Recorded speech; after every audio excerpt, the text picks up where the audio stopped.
I'm Peter Adamson, and you're listening to the History of Philosophy podcast, brought to you with the support of the Philosophy Department at King's College London and the LMU in Munich. Online at historyofphilosophy.net. Today's episode, The Mind Has No Sex, Cartesianism and Gender. If you were a well-to-do woman of the mid-17th century, looking for intellectual stimulation, then before long you'd likely find yourself hanging around with Cartesians.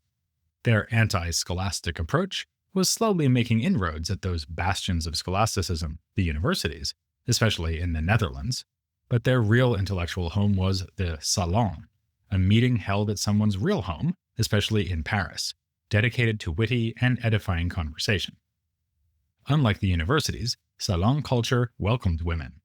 In fact, women were often the hosts.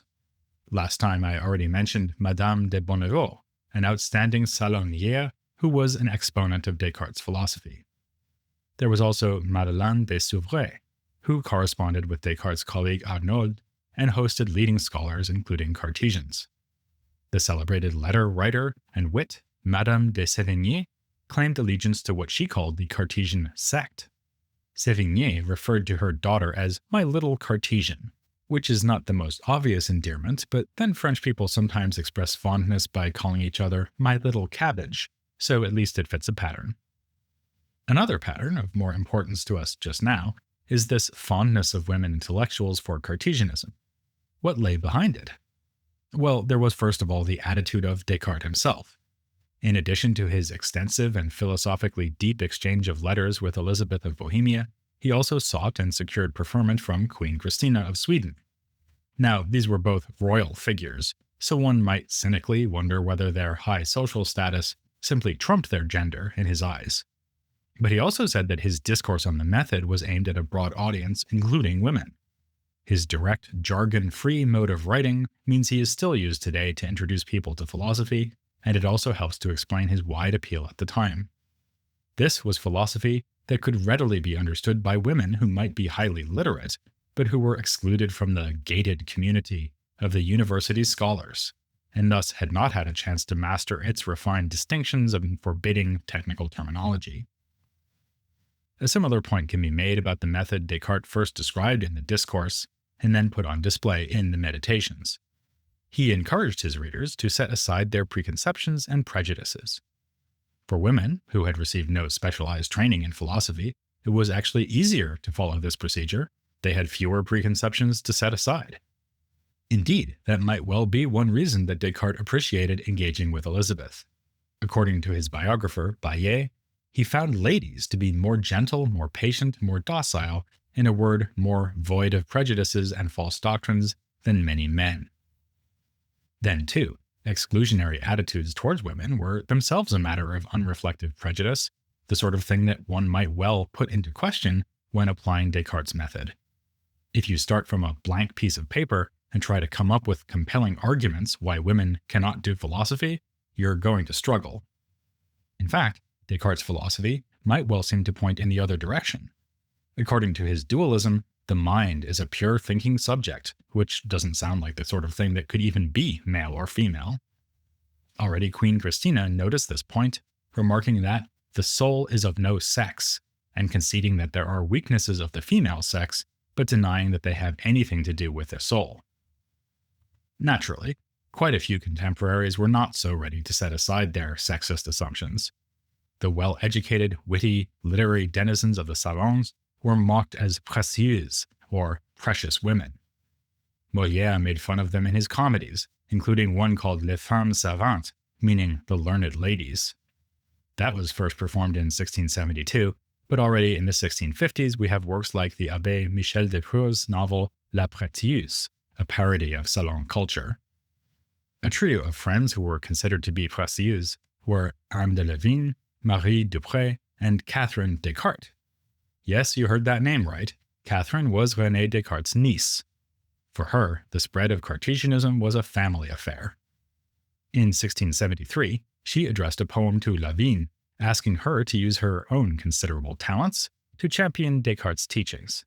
She enthused that great truths which seemed new will henceforth appear clear, solid, beautiful, and imagined her famous uncle saying to her friend, I see our two names joined together, bringing to posterity my glory with yours, and I can already hear it said in many climes, Descartes and Lavigne have instructed the world. Lavigne was presumably flattered, but wrote back also in poetic form to decline the mission. With heavy irony, she commented that for women it is almost a duty to speak rarely and to know nothing, and if a lady follows other maxims, she should hide them as one hides crimes. She allowed that there were occasional extraordinary exceptions, like Elizabeth of Bohemia, but it was really for men to promote the new philosophy, since they could do so without causing scandal. Were she to speak out in favor of Descartes, she said, she would be attacked for it. For me, not even the love of a dead man is permitted. Pure as it is, I could be blamed, as there is always some shame in loving. Undeterred, Catherine later wrote a literary account of Descartes' death up in Sweden, blaming his demise not on the coldness, but on his boldness. It was nature herself who decided to punish him for prying into her secrets with his scientific investigations. Catherine imagines nature as a fearsome goddess, saying to Descartes, "Rash mortal, audacious soul, learn that one doesn't view the gods with impunity." The three friends belonged to the circle gathered around one of the most important figures of 17th century salon culture, Madeleine de Scudéry. She published numerous novels as well as model speeches, though in another reflection of the social pressures invoked by Lavigne, Scudéry's books appeared either anonymously or under her brother's name. Still, she was widely known to be the true author. In one of her novels, she names her spokeswoman character Sappho, and she also takes up the guise of the Greek poet Sappho to write a speech on the education of women. Most people, she says here, believe that the great advantage of women is beauty, but one should not put one's trust in this, since beauty fades, and some never have it to begin with. Instead, women should become learned, something of which they are well capable, since they are not inferior to men in imagination, memory, or reason. Indeed, Scudéry remarks, our sex is capable of anything we would attempt. She also engaged, by the way, in a passionate epistolary verse exchange with Catherine Descartes. Alongside her identification with Sappho and other features of her literary output, this has won her a prominent place in the history of same-sex attraction in literature. But her romantic connection to the Descartes family notwithstanding, Scudéry was not really a Cartesian. She seems more like an heir to such humanist feminists like Moderata Fonte and Lucrezia Marinella, or earlier literary stylists like Marguerite of Navarre, whose own intellectual circle helped to inspire early modern French salon culture. In fact, the best example of an explicitly Cartesian defense of feminism from this period is not by a woman. It was the achievement of François Poullain de la Barre, who wrote no fewer than 3 works on the subject. In 1673, he published a treatise called On the Equality of the Two Sexes, followed by a dialogue called On the Education of Ladies. Again, a humanist legacy is evident here because On the Education of Ladies is highly reminiscent of any number of Renaissance dialogues, including several that have men and women flirtatiously discussing the subject of equality, as here in Poullain's work. Finally, and surprisingly, Poullain wrote On the Excellence of Men against the equality of the sexes, this in 1675, so only 2 years after the first installment of the trilogy. This has led some to assume that the whole project was a mere rhetorical exercise or even a kind of sophistical display, arguing on both sides of a contentious issue. This was the later judgment of Pierre Bayle, who suggested that Poullain was just looking for controversy. He expected to have been written against, but finding that no reply was likely to appear, he wrote against his own book himself. But this is a misconception. Actually, On the Excellence of Men is framed by an introduction and conclusion that make clear what was going on. Poullain wanted to gather together arguments against female equality for the sake of refuting these arguments and displaying their weakness. As for the points made in favor of female equality in his other 2 works, they are numerous and developed with a humanistic zeal for copious style. Though I don't think you can accuse Poullain of insincerity, you can definitely accuse him of throwing everything he can find at the wall in hopes that some of it will stick. His arguments are at times inconsistent or tendentious. He officially denies that women's bodies have any effect on their ability to think, but then concedes that their bodies are warmer than men's, only to insist that this could be an advantage, since it makes their imaginations more lively. Again, he argues at length that women and men share the same virtues, but then dedicates his dialogue to the Duchess of Orléans, praising her as uniting in her person all that is noblest and most perfect in both sexes. But, as he shows in the dialogue, such inconsistencies are only to be expected when you have grown up in a sexist society. He has a kind of spokesman character there named Stasimachus, who, with the help of a learned lady named Sophia, is trying to encourage the education of a young woman named Eulalia. A fourth character, Timander, represents the common sense and scholastic view that women are inferior. Thus, Timander says that every learned woman he has met is just a précieuse. Stasimachus is far more enlightened, but even he slips up at one point and says that Sophia has the mind of a man and the body of a woman. Sophia points out to him that this conflicts with his own feminist theory, and he apologizes, saying in effect that old habits die hard. That's only one of several strikingly modern moments in the dialogue, with another nice instance being an exchange between Timander and Eulalia.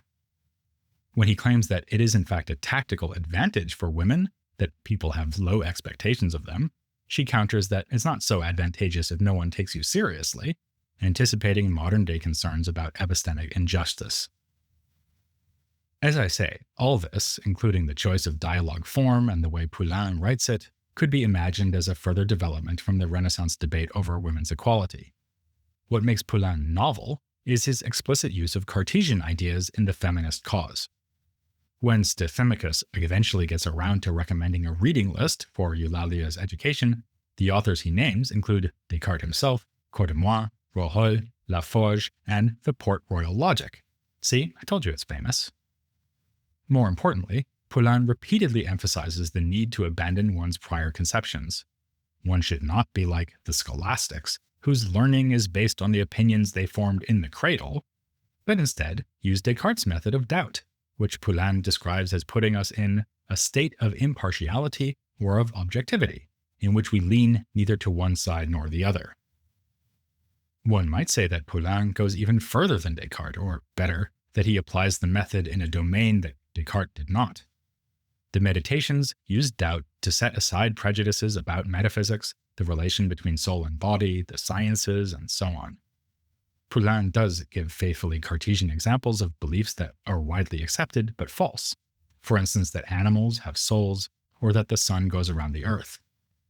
But he's most interested in questioning social norms and beliefs, the kind of thing that Descartes said he would accept under the first maxim of his provisional morality. Of course, the maxims of that morality are not intended to be the last word, but it indicates how cautious Descartes was when it came to challenging social custom. Poullain, by contrast, vigorously rejects customary attitudes about the inequality of women and also about the inferiority of the lower classes. Who knows, he asks, how many peasants might have become renowned scholars if they had been given the chance to study? The other properly Cartesian aspect of Poullain's view is the one already suggested by Queen Christina, that the mind or soul has no sex. It is equal and of the same nature in all humans and capable of all kinds of thoughts. Doctors find no anatomical differences between male and female brains, not that this would be decisive to a Cartesian dualist anyway. Thus, everyone of either sex can do what Descartes did, abandoning preconceptions and isolating certain clear and distinct ideas that serve as a sound basis for philosophy. With his usual rhetorical flair, Poullain declares that it is no more difficult to become a philosopher than a carpet maker, apparently forgetting how hard it is to make a decent carpet. He also seeks to pull the rug out from under sexist beliefs by offering a historical narrative to explain how they emerged. This is a version of the stories about the state of nature we find in other early modern thinkers, like Hobbes and Rousseau. Originally, says Poullain, both sexes were equal. Sadly, men then started to exploit their physical strength and the fact that women are weakened and made vulnerable by pregnancy and child-rearing. Over the generations, this led to the domination of men and, just as bad, the pervasive belief that their tyranny over women is natural and immutable. Reading Poullain, one gets the impression that he was not led to his feminism by Cartesianism, but rather the other way around. He has his spokesman, Stathemicus, express a preference for the teachings of Descartes, precisely because it is the philosophical approach that is most effective in banishing false prejudice. Especially when coupled with the feminist potential of Cartesian dualism, Descartes' skeptical method made his new philosophy a powerful resource for those who wanted to champion the cause of gender equality. Yet we should acknowledge that you didn't have to be a Cartesian to speak out in favor of that cause. You will hopefully remember the name of Anna Maria van Schurman, the one who was taught by Descartes' enemy Voitius and allowed to attend lectures from behind a screen in Utrecht. She achieved great renown for her learning, including her mastery of numerous languages. One contemporary said that going to Utrecht without seeing van Schurman was like going to Paris without seeing the king. We have several surviving works by van Schurman, including a dissertation, which deals with more or less the same question raised by Poullain, whether the study of the liberal arts is appropriate for a Christian woman. Her answer is, of course, the same as his, that it is not just appropriate, but imperative for women to be educated. But her way of arguing for that conclusion couldn't be more different. Van Schurman's procedure is entirely, even ostentatiously, faithful to scholastic methods. She lays out a series of syllogisms in favor of her position, and methodically, one might say pedantically, proves both premises for each syllogism. The premises from which van Schurman argues are often Aristotelian, though hers is an Aristotelianism updated for the feminist cause. For example, she cites Aristotle's remark at the start of the Metaphysics that all humans have a natural desire for knowledge, and adds that this applies to women too. Similarly, learning confers virtue, and surely we want women and not only men to be virtuous. A more unexpected and, in a sense, conservative argument is that women have plenty of leisure time and a need for recreation that doesn't require them to leave their proper place, the home. What better activity for filling the hours than philosophical reflection? That's a point that was made by Madeleine de Scudéry too. Women have lots of free time on their hands, which education could profitably fill. It's a reminder, if one were needed, that 17th century feminism was being championed by and for a rather elite class of women. Plenty of servants were needed to facilitate the philosophical activities of this elite, but then that goes for the men of the time too. Now, van Schurman wrote a good 20 years before Poullain, so one might think that this explains the difference between them. Perhaps it just took a generation for Cartesianism to displace scholasticism as the best way to argue for gender equality. But whatever his other achievements, we cannot credit Poullain for making feminism synonymous with Cartesianism. The latter remained a contentious approach, and when you're arguing for something controversial, it can be good tactics to argue from generally accepted principles. So, in 1693, there appeared a Treatise on Morals and Philosophy by Gabrielle Souchon, which again tries to make the case for educating women. Souchon knows and cites Poullain, but as the introduction to an English translation of her works comments, she does not share his enthusiasm for Descartes. Instead, her approach is broadly scholastic, if not as markedly so as van Schurman's, which gives us another reminder not just of the longevity of Aristotelianism, but also its adaptability. Notoriously, Aristotle had discouraging things to say about women in his Politics, and he suggested in his zoological works that female animals are effectively male animals that failed to develop to full perfection. Yet some early modern proponents of teaching philosophy to women thought the philosophy in question should be Aristotelianism. Louis Leclache was one of them. He argued in 1667 that women should do philosophy, but should steer well clear of Cartesianism.